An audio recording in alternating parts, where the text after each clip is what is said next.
Sementara itu, saudara, untuk membantu sesama di bulan suci Ramadan, komunitas persaudaraan Aceh Serantau membagikan 1.000 paket takjil untuk berbuka puasa kepada pengguna jalan yang ada di kota Banda Aceh. Banyak cara yang dapat dilakukan warga untuk saling berbagi meringankan sesama di tengah kondisi pandemi COVID-19 selama bulan suci Ramadan. Seperti yang dilakukan pengurus wilayah persaudaraan Aceh Serantau di kota Banda Aceh. Mereka membagikan 1.000 paket takjil di sejumlah simpang jalan di pusat kota menjelang waktu berbuka puasa. Paket menu ringan untuk buka puasa ini dibagikan kepada setiap pengguna kendaraan yang melintasi titik lokasi pembagian di kawasan Batoh, Kota Banda Aceh, dan juga beberapa titik lainnya di bundaran Simpang Lambaru Aceh Besar.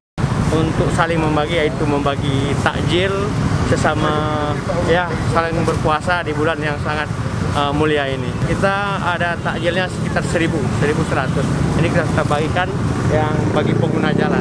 Diharapkan 1.000 paket takjil yang dibagikan pengurus persaudaraan Aceh Serantau ini dapat meringankan warga yang sedang menjalankan ibadah puasa.